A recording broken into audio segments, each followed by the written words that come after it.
শুভ সন্ধ্যা বন্ধুরা। আপনাদের সকলকে আমার চ্যানেল প্রচেষ্টার এবায় আবারও স্বাগত। বন্ধুরা, আজ আপনাদের জন্য লেখিকা প্রতিভা বসুর লেখা একটি ছোট গল্প প্রতিভু নিয়ে এসে হাজির হয়েছে। আসুন তাহলে শুরু করা যাক আমার আজকের নিবেদন প্রতিভু।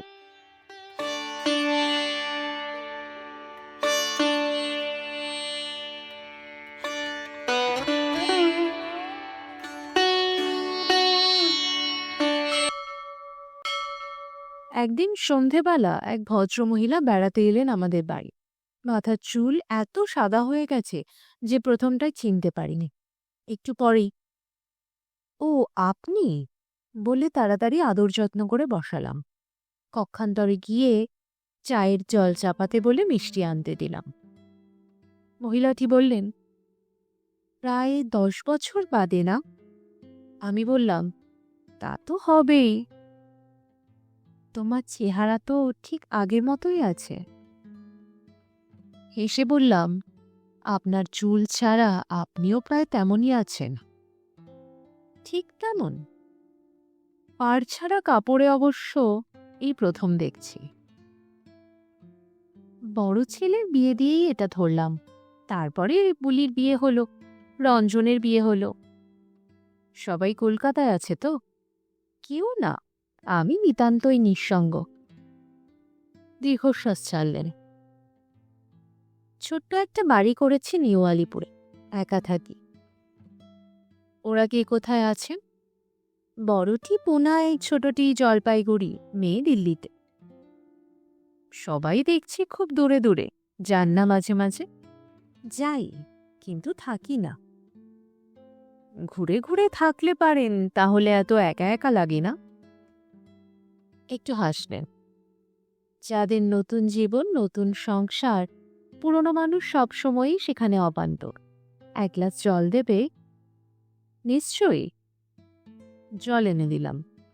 খেয়ে গ্লাসটা নামিয়ে রাখতে রাখতে বললেন, তোমার সঙ্গসুধা গল্পটা আমি পড়েছি। বলা মাত্রই আমার ত্রাস হলো, জানি এরপর তিনি কি বলবেন। তোমার তো ওই একটাই বিষয়, প্রেম। আপনার জন্য চা করে নিয়ে আসি? আমি উঠবার চেষ্টা করছিলাম। তিনি বসিয়ে দিলেন। চা পরে হবে, কিন্তু কথাটা হচ্ছে এই যে, গল্পটাই তুমি যা লিখেছ তা কি সত্যি বিশ্বাস করো? আমি আমতা আমতা করছিলাম। আমার লেখা নিয়ে চিরকাল আমি এর কাছে তিরস্কৃত।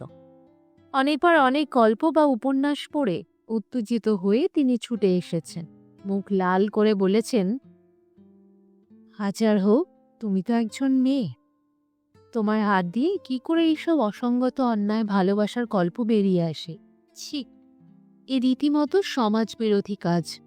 কত মেয়ের এতে চরিত্র নষ্ট হতে পারে তা তুমি জানো? আমার মুখটা তখন বোকা বোকা হয়ে গেছে। ভুরু কুঁচকে বলেছে, মনে হয় তোমার জীবন খুব মসৃণ নয়। সত্য করে বলো দেখি, কত পুরুষের সঙ্গে প্রেম করেছ? মিনমিন করে বলেছি, গল্প তো গল্পই, তার সঙ্গে কি নিজের জীবনের মিল থাকে কোনো? থাকে, নিশ্চয়ই থাকে। অন্তত তোমার গল্প পড়লে নিশ্চিত বোঝা যায় সেটা। নইলে অত খুঁটিনাটি জানো কি করে? নায়ক নায়িকার সংলাপ পড়তে পড়তে তো মনে হয় কাগজের পাতা থেকে বুঝি এক্ষুনি উঠে আসবে। এ বয়সে আমাদেরই বুক কাঁপে। সাহস ভরে হাসি হাসি মুখ করে বলেছি, তাহলে বলুন, ভালো লাগে আপনার? নইলে বুক কাঁপবে কেন? ওই জন্যেই তো বলছি, নিজের অভিজ্ঞতা না থাকলে কেউ ওরকম লিখতে পারে? ঠাট্টা নয়, আমার ধারণা উনি সত্যি আমাকে কখনো বোধহয় খুব সচ্চরিত্র বলে ভাবতেন না। তবু আমি ভালোবাসতাম এই মহিলাটিকে। একসময় আমরা প্রতিবেশী ছিলাম। বয়সে অনেকটা বড় হওয়া সত্ত্বেও অদ্ভুত একটা বন্ধুতার সূত্রে আবদ্ধ হয়েছিলাম। অল্প বয়সের বিধবা, কিছুটা যে পিউরিটান হবেনি এ তো ধরাধার্য, কিন্তু তার বাইরে সঙ্গটা ছিল অতি লোভনীয়। অনেক বই পড়তেন, রসিকতা করতেন। নিজের দুঃখ বেদনা নিয়ে কখনো অন্যকে এতটুকু বিব্রত করতেন না। থাকতেন ভাইদের সংসারে, একমাত্র মোছা মোছা পাড়ের শাড়ি পরা ছাড়া আর অন্য সব বিষয়ে বৈধব্য নিষ্ঠাবতী ছিলেন। দেখতে সাধারণ হলেও শ্যামলা রঙের ওপরে সুন্দর একটা সহজাত লালিত্য ছিল। পাড়া বদলে আসার পরও আসতেন তিনি, এবং যখনই আসতেন তখনই বুঝতাম কপালে আছে কিছু। কেননা লক্ষ্য করে দেখেছি যতবারই এসেছেন কোনো লেখা পড়ে উত্তেজিত হয়েই এসেছেন, সেই তীরন্দাজ হয়ে শেলবিদ্ধ করেছেন। আমি রাগ করিনি, ওর পছন্দ মতো বেশি দুধ চিনি দিয়ে চা করে উত্তেজনা প্রশমিত করেছি। তারপর লেখার প্রসঙ্গ চুকে গেলেই অন্য মানুষ। সেদিনও চা মিষ্টি দিয়ে মুখ মিষ্টি করতে তাড়াতাড়ি ব্যস্ত হয়ে পড়েছিল। 10 বছর বাদে হলেও ভয় পেল। প্রবল ঢেউটা সামলাবার জন্য অপেক্ষা করছিল। বললেন, বিলিতি স্ত্রী পুরুষ নিয়ে তোমার আরো অনেক গল্প আমি পড়েছি, কিন্তু এদের একেবারে চরমে নিয়ে পৌঁছে দিলে। শেষে একজন 60 বছরের মহিলা একজন 65 বছরের বৃদ্ধকে বিবাহ করল। কান চুলকিয়ে বলেছিল, মানে ওই আর কি, এই বয়সে বিবাহের মানে তো একজন সঙ্গী, তাই তো? ঠিক তাই। আমার মুখের দিকে অনেকক্ষণ চুপ করে তাকিয়ে থেকে বললেন, তোমরা কতদিন বিদেশে ছিলে? বললুম, তা মন্দ কি, বছর 3-4 তো হবেই। অনেক সাহেব মেমদের সঙ্গেই নিশ্চয়ই বন্ধুত্ব হয়েছিল? তা তো হয়েছেই। এরকম দেখেছ বুঝি? দেখেছি। তাহলে আমার বয়সী মহিলাও সেখানে বিয়ে করে? আপনার বয়সী একজন বন্ধুকে নিয়েই আমার ওই গল্প, বলেই ভয়ে ভয়ে তাকালাম। ভদ্রমহিলা হাসলেন। এখন আর কি করে বলি, এটাও আমার জীবনের গল্প। তোমার তো সে বয়সে আসতে ঢের দেরি। এই সময় আমার গৃহসেবিকা চায়ের সরঞ্জাম নিয়ে ঘরে ঢুকল। আমি নিচু হয়ে চা ঢালতে লাগলাম। তিনি বললেন, দেখো, আমি কিন্তু তোমার একজন ভক্ত পাঠিকা। হ্যাঁ। হাত থেকে চা প্রায় ছলকে পড়েছিল। তোমাকে আমার একটা গল্প বলতে ইচ্ছে করছে। বলুন না। গল্পটা ব্যক্তিগত, শেষ বয়সের একটা স্বীকৃতি মাত্র। বিরক্ত লাগলে বলো, থামিয়ে দেব। এক চুমুক চা খেলেন, থেমে থেমে বললেন,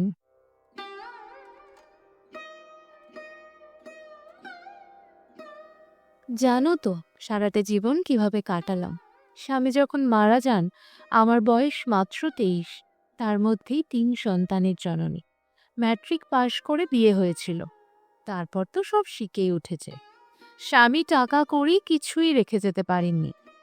একটা লাইফ ইন্স্যুর করব ভাবছিলেন, ভগবান তার আগেই তুলে নিলেন।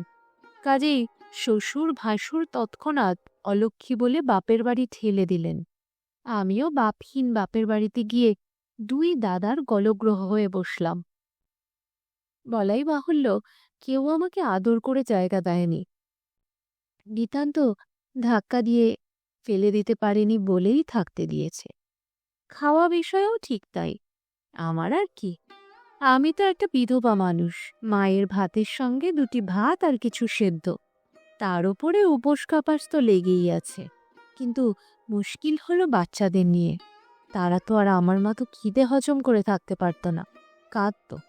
ছোটটাকে বুকের দুধেই ক্ষুণ্ণিবৃত্তি করাতে চেষ্টা করতাম।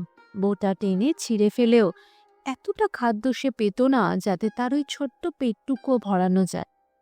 আমি কারো দোষ দিচ্ছি না। সত্যি তো আমার পরিবার নেহাত ছোট নয়। 3টে বাচ্চা, একটা মা, 4টে পেট। ওরাই বা পারবেন কেন? সেজন্য আমি দিন রাত খাটতাম। ভাবতাম কাজের লোকটিকে তুলে দিলে সেটুকু তো ওদের সাশ্রয় হবে। ওর মাইনেটা তো বাঁচবে, আর সে একা যা খেত তাতে আমাদের 4 জনের পেট ভরে যাবে। আমার বড় ছেলেটা তখন 5-এ পা দিয়েছে, মেয়েটা 3, আর ছোট ছেলে মাস 10-এর। কিন্তু তাতেও খুব সুরাহা হলো না। আমি কাউকেই খুশি করতে পারলাম না। অতিষ্ঠ হয়ে এই শেষে কাজের চেষ্টায় বেরোলাম।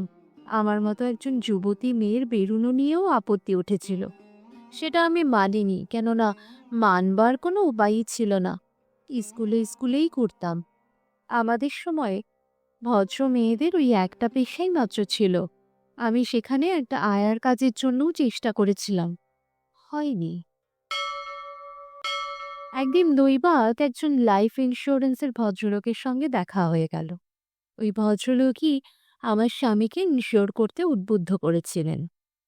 আমার দুঃখ-দৈন্য দেখে সব শুনে উনি আমাকে ওদের কোম্পানিতে এজেন্ট হবার পরামর্শ দিলেন।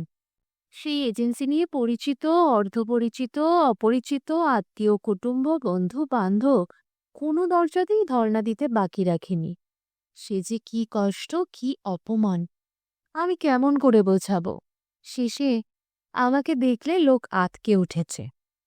আমার গলায় দড়ি দিয়ে মরতে ইচ্ছে করত, কিন্তু ওই ৩টি পেটের শত্রুই তো ছিল আমার আসল দড়ি। আমি আর পালাবো কোথায়? এই করে করেই ২-৪ বছরে আয় হতে লাগলো কিছু। অন্তত আমাদের খোরাকিটা আমি ভালোভাবেই আমার বৌদিদের হাতে তুলে দিতে পারতাম। কিন্তু তাতেও তারা সন্তুষ্ট ছিলেন না। বলতেন, জাত গেছে, পেটও ভরে না, এমন কাজ করে লাভটা কি? দুঃখের সঙ্গী আর বৃদ্ধা মা, কিন্তু তার আর কতটুকু ক্ষমতা? তিনিও তো পরাধীন। এই পাথারে ভাসতে ভাসতে হঠাৎ একজন মানুষকে আমি একদিন ভালোবেসে ফেললাম। ভালোবেসেছিলেন? আমি প্রায় চমকে উঠলাম এই কথা শুনে। প্রায় ৬০ বছর বয়সের মহিলাটি তার চেয়ে অনেক কনিষ্ঠ আমার দিকে অপরাধী দৃষ্টিতে তাকিয়ে বলল, খুব কি অন্যায়, খুব কি অসম্ভব! তুমি তো আমাদের মতো দুঃখিনীদের জীবনকেই আলোতে নিয়ে আসতে চাও। ভালোবাসার সততা নিয়েই তো তোমার কারবার। বলো, সে কি ভয়ানক একটা অবাস্তব ঘটনা আমার পক্ষে! জগৎ সংসার থেকে আমি কতটুকু পেয়েছি। বিয়ে হয়েছিল ১৬ বছর বয়সে। তারপরে ৭ বছরে এক দমকে ৩ সন্তানের জন্ম দিতে গিয়ে কোন সুখের অমরাবতীতে আমি বাস করেছিলাম। তাই তো মানুষটির সঙ্গে আমার খুব অদ্ভুতভাবে চেনা হয়েছিল। বোঝই তো, যে কাজ আমি নিয়েছি তাতে কেমন যেন তাকে তাকে থাকতে হয়। সারাদিন কেবল কাকে ধরি আর কাকে ধরি এই চিন্তা। আসন না পেয়ে একদিন ট্রামে সেই ছেলেটি লেডিস সিটে আমার পাশে বসেছে। চেহারাটি বেশ শিক্ষিত শিক্ষিত, চোখে মুখে বুদ্ধির ছাপ। একটু তাকিয়ে কেমন মনে হলো এর সঙ্গে একটা ছুতো করে পরিচয় করলে কেমন হয়। বয়স অল্প আছে, ধরা পড়া করলে একটা ইনশিওর করলেও করতে পারে, কিন্তু কিভাবে আলাপটা শুরু করা যায় ভেবে পাই না। হঠাৎ গুরু গম্ভীর আওয়াজে সে নিজেই বলল, আমার জন্য আপনার বুঝতে অসুবিধে হচ্ছে না তো? আমি বিগলিত হয়ে বললাম, কি আশ্চর্য, অসুবিধা হবে কেন? সে বলল, অন্যমনস্কভাবে আপনার অনুমতি না নিয়েই বসে পড়েছিল। বলতে যাচ্ছিল, তাতে কি হয়েছে? তার আগেই সে আমার দিকে ফিরে তাকাল। আমিও তাকালো। সঙ্গে সঙ্গে বুকটা কেঁপে উঠল, আর মনে হলো আমার একটা সর্বনাশ হয়ে গেল। সর্বনাশ কেন? সর্বনাশ নয়, আমি বিধবা না, আমার ৩টে বাচ্চা আছে না, পাপ পুণ্য বলে একটা কথা আছে না? পাপ পুণ্য নিশ্চয়ই। আর তো কোনোদিন এরকম হয়নি। কত তো ঘুরে ঘুরে কাজ করি। তাড়াতাড়ি রাস্তা দেখতে লাগতাম। বুকটা তখনও ধকধক করছিল। সেই আমার জীবনে প্রথম প্রেম, অথবা প্রথম পাপ। আমি হেসে বললাম, পাপ তো নয়ই, প্রথম প্রেমও নয়। তার আগে নিশ্চয়ই স্বামীর সঙ্গে প্রেম ছিল। তাহা ছিল, তিনিও আসলেন। তবে সে ছিল জুটিয়ে দেওয়া প্রেম। অবশ্য তাও কম খাঁটি ছিল না। আমার স্বামীকে আমার খুব ভালো লেগেছিল, কিন্তু তার মধ্যে তো কোনো বাধা বিরোধ ছিল না। আমার ধর্মই ছিল তাকে ভালোবাসা। প্রকৃতপক্ষে এই ধরনের মিলন একটা বাধ্যতামূলক ঘটনা মাত্র। ওই বয়সের স্ত্রী পুরুষ মিলিত হলে শরীরে তো আগুন ধরবেই। অন্তত কয়েকদিন পর্যন্ত সে আগুনে তাপ ঊর্ধ্বমুখী থাকবেই। সেখানে মনের চেয়ে দেহের প্রশ্নই বেশি। আর তারপরে দুটো মানুষের স্বার্থ সংঘাত, সন্তান, একত্র বসবাস, সবটা মিলিয়ে এমন একটা আলাদা জগৎ তৈরি হয়ে যায় যে সেটা প্রায় অবিচ্ছেদ্য হয়ে ওঠে। বলো ঠিক কিনা? আমি মনে মনে অতীতের সেই সূচিবায়ু প্রস্থা বিধবাটির সঙ্গে এই মহিলাটিকে মেলাবার চেষ্টা করতে করতে বলি, একদিক থেকে তো ঠিকই। তিনি চশমার কাঁচ মুছলেন, চা শেষ করলেন, বসবার ভঙ্গি বদলে নিয়ে বললেন, আসলে ভবিতব্য কেউ ঠেকাতে পারে না। মানুষের সাধ্য আর ভগবানের সাধ্য তো এক নয়। তিনি যা করেন তা হতেই হয়। সেদিন ওর সঙ্গে আমার যোগাযোগ হবারই দিন ছিল, নইলে আমি যেখানে নামলাম সেও কেন সেখানে নামল? আমি বললাম, ওটা বোধহয় উনি ইচ্ছে করেই নামলেন। না, মোটেও না। মহিলা মাথা ঝাঁকালেন। সে আমার আগেই নেমেছিল, ফিরেও তাকায়নি। কিন্তু খুব আশ্চর্য যে সে যে গলিতে ঢুকলো, আমারও সেই গলিতেই কাজ ছিল। একটু দূরে গিয়ে একটা একতলা বাড়ির সামনে দাঁড়িয়ে এই প্রথম সে আমাকে লক্ষ্য করল। আমার রকম সকম দেখে জিজ্ঞাসা করল, কোনো বাড়ি খুঁজছেন? অপ্রস্তুতভাবে বললাম, হ্যাঁ। এখানকার নম্বর বড় গোলমেলে। কার বাড়ি বলুন তো? 14-র এক মহিমারঞ্জন সে। ও, মহিমবাবু, কিন্তু ওরা তো কেউ নেই এখানে। ওর মৃত্যুর পরে ওর পরিবার তার পিত্রালয়ে চলে গেছেন। মহিমবাবু মারা গেছেন? আমি একেবারে থ।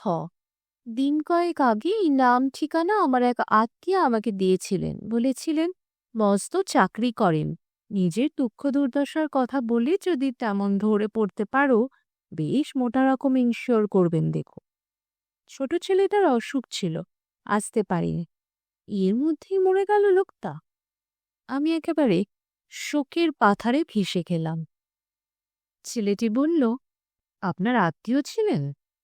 বললাম, না। বন্ধু? তখন বললাম, দেখুন, আমি ইন্স্যুরেন্সের এজেন্সি করি, উনি করবেন এরকম একটা খবর পেয়ে এসেছিলাম। এই মৃত্যু আমি কল্পনাও করতে পারিনি। হার্ট স্ট্রোকে মারা গেছেন। ছেলেটি বেশ ভারবারিকী। কোন কোম্পানিতে আছেন আপনি? জেনারেল। ও, জেনারেল। আমার এক আত্মীয় আছেন সেখানে, আমার কাছে এসেছিলেন একদিন। আপনি করবেন? আমি আশান্বিত হয়ে তাকালাম তার মুখের দিকে।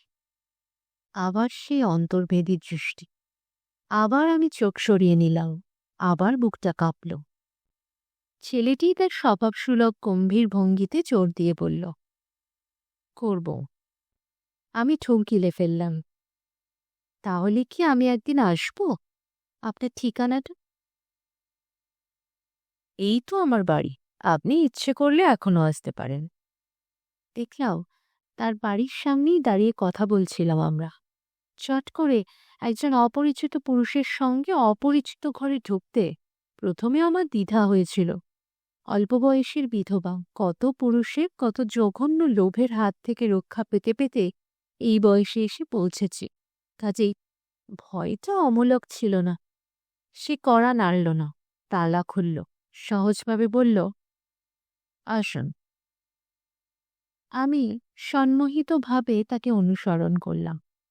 পরিষ্কার পরিচ্ছন্ন একটি ঘর। ঘরটি বড়, এক কোণে বসবার ব্যবস্থা, অন্য কোণে একটি খাটে ঢাকা বিছানা, মাথার কাছে লেখাপড়ার টেবিল। বসুন বলে ভিতরে চলে গেলেন। ফিরে এলো তক্ষণে। বলল, চা খান একটু? আমি সন্ত্রস্ত হয়ে বললাম, না না। সে বলল, ব্যস্ত হবেন না, চাটা আমিই খাবো, আপনি সঙ্গ দিলে খুশি হব এই পর্যন্ত। সিগারেট খেতে পারি? নিশ্চয়ই। এখন বলুন আপনার নিয়ম কানুন, আমি কিন্তু খুব বেশি করতে পারবো না। কত? আমি খুশিতে থরথর কাঁপছিলাম।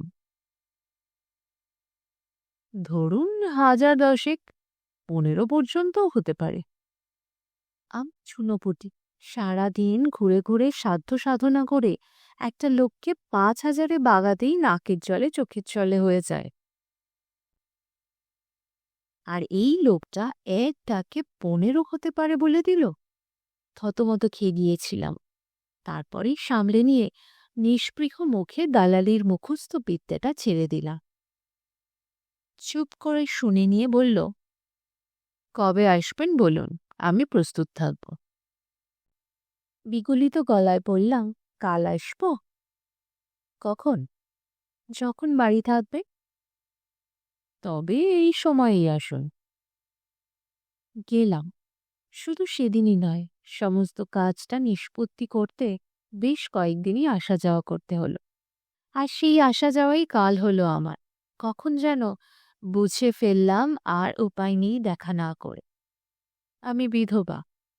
বয়স্ক 3 ছেলেমেয়ের মা, সবই বলেছিলাম তাকে। তাতে আর কিছুই 19-20 হয়নি।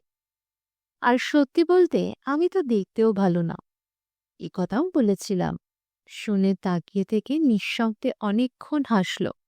তারপর আস্তে আস্তে বলল, তাই নাকি? আমি বললাম, ঠাট্টার কথা নয়। সে বলল, আমি কি ঠাট্টা করেছি?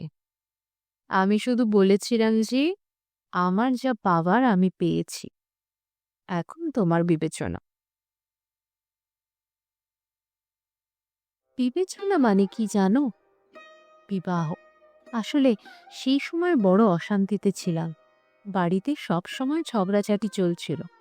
ভাইয়ে ভাইয়ে বোন ছিল না, বউয়ে বউয়ে নিত্য কলহ। আর আমি তো একটা জগদ্দল পাথরের মতো। যদিও সেই সময় আমার উপার্জন বেশ ভালোর দিকেই যাচ্ছিল, আমি ভালো টাকাই দিচ্ছিলাম, তবু আমার ছেলে মেয়েকে ওরা দেখতে পারত না, আপদবালাই ছাড়া ভাবত না। দুঃখের কথা কি জানো? নিজের ছেলে মেয়েদের সঙ্গে খাওয়া দাওয়া সব কিছুতেই এত তফাৎ করত যে প্রায়ই মনে হতো বস্তিতে গিয়ে থাকি, তবু এদের সঙ্গে নয়। আর মাকে তো একটা মনুষ্য হিসেবেই জ্ঞান করত না। এইসব শুনেছিল বলেই বিয়ের প্রস্তাবটা দিয়েছিল। বলেছিল, ওই নোংরার মধ্যে থেকো না, কষ্টের মধ্যে থেকো না, আমার কাছে তোমার নিজের সংসারে চলে এসো, ছেলে মেয়েদের সব দায় দায়িত্ব আমার।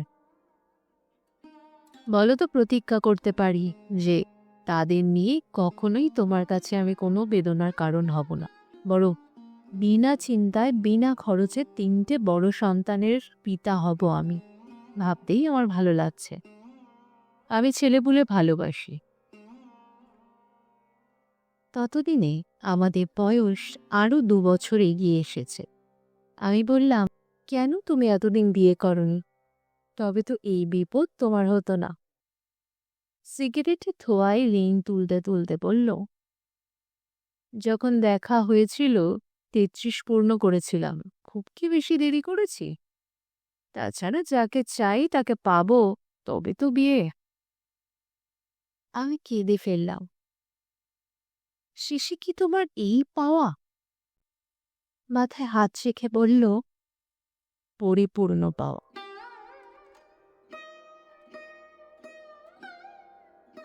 একটা কলেজে পড়াতো সে। মা বাবা ছিল না, কিন্তু তাদের রেখে যাওয়া কিছু অর্থবিত্ত ছিল। আর ছিল একটি পঙ্গু বোন। ছোটবেলায় পোলিও হয়ে তার 2টি পা অকেজো হয়ে যায়। সারাদিন শুয়ে থাকতে হতো তাকে। এই দাদাই লেখাপড়া শিখিয়ে, গান শিখিয়ে এক ধরনের সহনীয় করে রেখেছিল তার জীবন। যে বাড়িটিতে থাকতো নিজেদেরই বাড়ি, পেছনের অংশটায় এক গরিব আত্মীয় প্রায় বিনা ভাড়ায় ছিল। সামনের 2খানা ঘরের একখানাতে সে নিজে, অন্যটিতে তার বোন। এই প্রেম আমি অতি সাবধানে লুকিয়ে রেখেছিলাম। নিজেকে সবসময়ই কঠিন শাসনে বেঁধে রেখেছিলাম। কিন্তু বিয়ের প্রস্তাবের পরে আমার মনে হলো, লাথি ঝাঁটা খেয়ে পড়ে আছি কিসের আশায়? কি আমি আর পাবো এই সমাজ থেকে? ভাইয়েরাই বা কি দেবে, যার বিনিময়ে এই সম্মান আমি প্রত্যাখ্যান করব? কিন্তু ছেলে মেয়েদের দিকে তাকিয়ে বুক হিম হয়ে যায়। ততদিনে তারা তো বেশ বড় হয়ে উঠেছে। ৫ বছরের ছেলে ১২তে পা দিয়েছে, ৩ বছরের শিশু ১০ বছরের বালিকা, ছোটটি পর্যন্ত ৭। এরই মধ্যে কি বরে যেন উড়ে উড়ে এই খবরটা পৌঁছে গেল আত্মীয় পরিজনদের কানে। দাদা বৌদিরাও শুনলেন, মার কানেও গেল। দপ করে জ্বলে উঠল আগুন, আর সেই আগুন আমাকে জ্বালিয়ে পুড়িয়ে ছাড়খাড় করে দিল। দুটি বালক বালিকাই জ্বালালো সবচেয়ে বেশি। রাত্রিবেলা একা হয়ে চোখ বড় বড় করে বলল, মা, মামিরা বলছে তুমি নাকি আমাদের ফেলে রেখে একটা লোকের সঙ্গে কোথায় চলে যাবে। এ কথা শুনে আমার আপাদ মস্তক থরথরিয়ে কেঁপে উঠল। বড় বড় নিঃশ্বাস ফেলতে ফেলতে বললাম, মামিরা বলেছে? ছোট ছেলেটা শুয়েছিল, ফট করে উঠে বসল, কচি কচি ঘুম গলায় বলল, বড় মামি বলেছে তার নাম নাগর। কি বলবো তোমাকে, সারা রাত আমি ঘুমোলাম না। পরের দিন ভোর হতে না হতেই বেরিয়ে পড়লাম। ফিরলাম একেবারে বাড়ি ঠিক করে। বাড়ি মানে টালিগঞ্জ বস্তিপাড়ার একটা ঘর, ভাড়া ১৫ টাকা। মাকে বললাম, মা, আমি আর দাদাদের সঙ্গে থাকবো না, তুমি কি আমার সঙ্গে যাবে?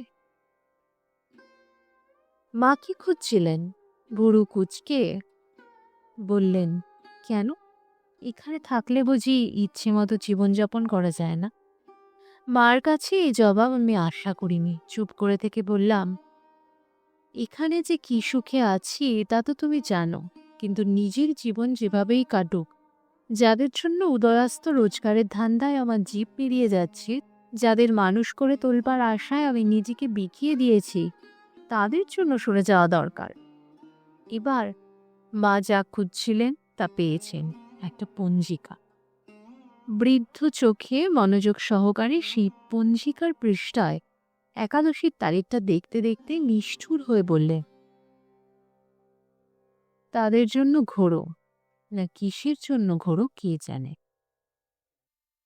মেয়ে মানুষের চরিত্রই হলো আসল, সেই চরিত্রই যার খোঁয়া গেছে তার আর ছেলেপুলের কথা ভাববার কি দরকার। স্তম্ভিত হয়ে দাঁড়িয়ে থেকে নিজের ঘরে চলে এলাম। গুছিয়ে নিলাম জিনিসপত্র, খেলাম না, স্নান করলাম না, চলে এলাম ট্যাক্সি ডেকে। মা ভাইদের সঙ্গেও ওই শেষ, রমেনের সঙ্গেও ওই শেষ। কার সঙ্গে? আমি কুচকানো চোখে তাকালাম। তিনি শান্ত গলায় বললে, ওর নাম রমে। সে আমি বুঝেছি, কিন্তু ওর সঙ্গেও শেষ কেন? তাছাড়া উপায় কি বলো? আমার ছেলে মেয়েদের জীবন নিশ্চয়ই আমার জীবনের চেয়ে অনেক বেশি মূল্যবান। তাদের মনে এক ফোঁটা কালিও আমি ঢালতে পারি না। কিন্তু উনি তো ওদের সব ভার গ্রহণ করতে চেয়েছিলেন। সে চাইতে পারে, কিন্তু ওরা যে ওকে কিভাবে গ্রহণ করবে তা তো আমি জানি না। তাই অনন্য চিত্ত হয়ে ওদের মানুষ করার চেষ্টায় নিজেকে উৎসর্গ করে কঠিন শৃঙ্খলে বেঁধে ফেললাম। আমার ঠিকানা আর কে জানে, কে আমাকে খুঁজে পাবে এত বড় একটা শহরে। পরিজনদের সঙ্গে এই বিদ্রোহটা করতে পেরে আমি খুশিই হয়েছিলাম। আমার ছেলেমেয়েরাও খুশি হয়েছিল। একটা নিরাপদ স্বাধীন জীবনের স্বাদ পেয়ে, ভালো স্কুলে ভর্তি হয়ে, ভালো মাস্টারের শিক্ষা পেয়ে ওরা বেশ যোগ্য হয়ে উঠতে লাগলো। লেখাপড়ায় কেউ খারাপ ছিল না। সময় মতো সবাই ভালোভাবে পাশ টাশ করে চাকরিতে ঢুকলো, বিয়েও করলো। আর কাজ কুড়িয়ে আমিও একা হয়ে গেলাম। এখন শুধু ঘাটের আশায় বসে থাকা। কথা শেষ করে আমার দিকে তাকালেন ভদ্রমহিলা। আমি বললাম, মা ভাইদের সঙ্গে বিচ্ছিন্ন হয়েছিলেন, সে তো উচিত কাজই করেছিলেন। ছেলে মেয়েদের সুশিক্ষা ছাড়া আপনার নিজেরও একটা আত্মসম্মানের দায় ছিল। কিন্তু ওই ভদ্রলোককে কেন আপনি কষ্ট দিলেন? মহিলা ঠোঁটে জিভ বুলোলেন, কেশে নিয়ে বললেন,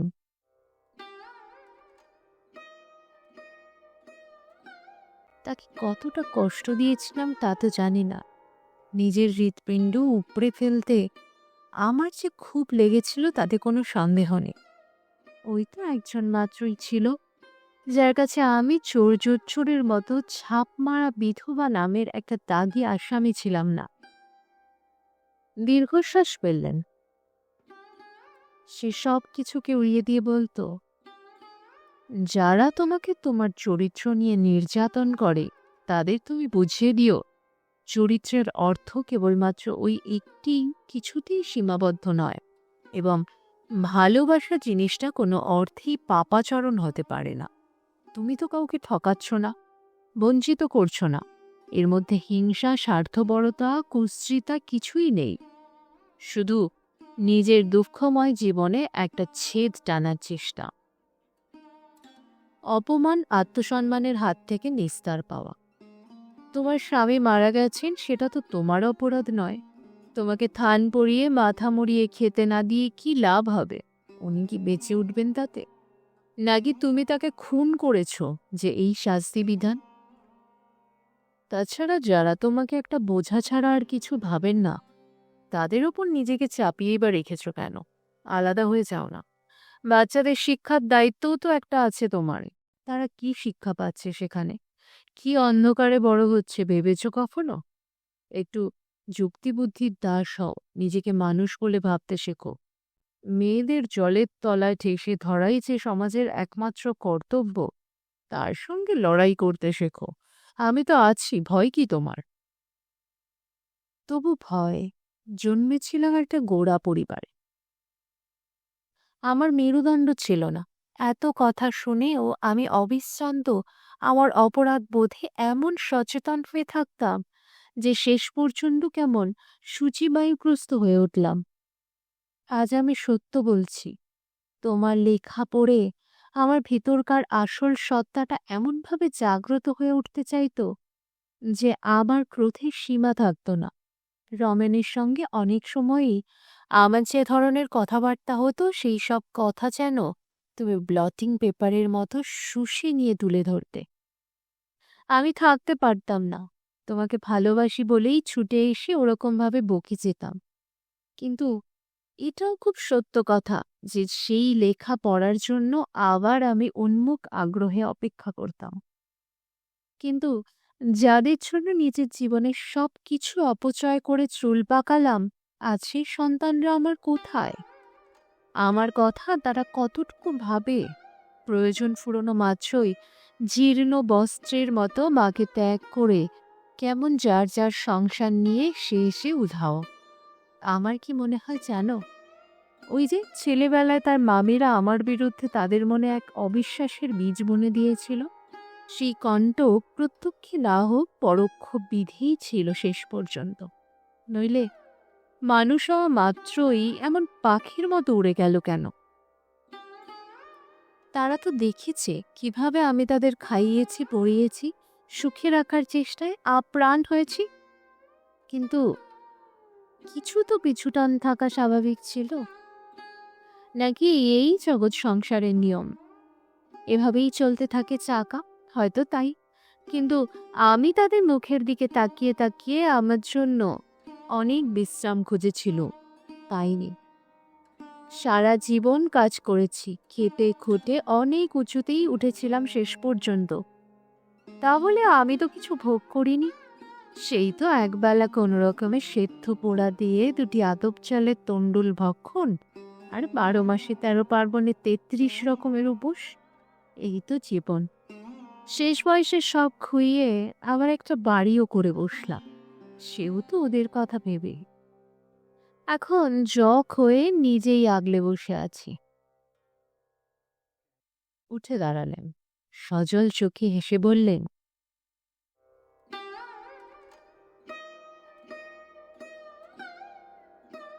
তোমাকে খুব চালালাম আজে বাজে বকে। জানি দিদিকে তুমি ভালোবাসো, তাই বিরক্ত হবে না। চলি কেমন? আমি সাগ্রহে বললাম, আরেকটু বসুন। আমার ভীষণ জানতে ইচ্ছে করছিল সেই রমেনের সঙ্গে আর কখনো তার দেখা হয়েছিল কিনা। ইতস্তত করে বললামও সে কথা। তিনি যেতে যেতে দাঁড়ালেন, মাথা নেড়ে বললেন, মাস কয়েক আগে একদিন দেখা হয়ে গেল পথে।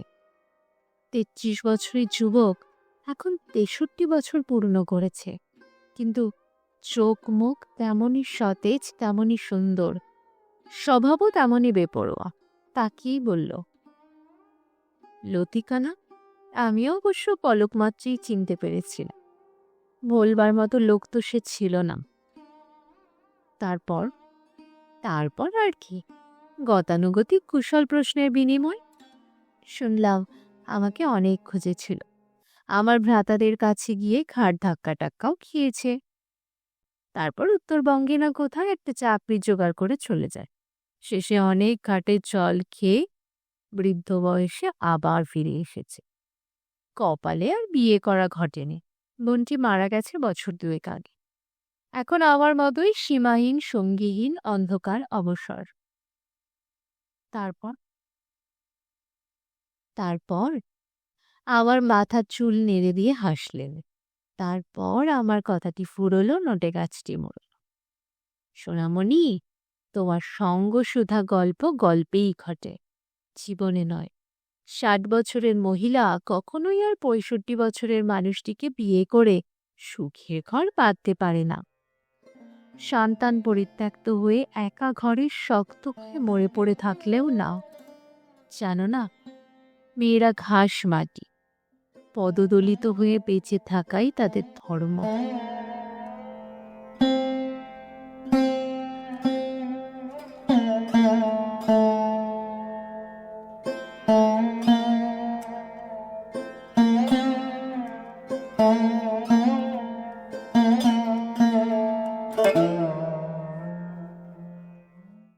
ব্যাস বন্ধুরা, শেষ হলো আমার আজকের নিবেদন, লেখিকা প্রতিভা বসুর লেখা একটি ছোট গল্প প্রতিভু। সত্যি তো, আমাদের সমাজে মেয়েদের জন্য কত রকমের নিয়ম শৃঙ্খলা, প্রতি পদক্ষেপে পায়ে বেড়ি পড়ানো, প্রতিটা পদক্ষেপ ভেবে চিনতে ফেলতে হয়, যেন মেয়েরা বেঁচে থাকে শুধুমাত্র সমাজের জন্য, তাদের নিজেদের বলে কিছুই নেই।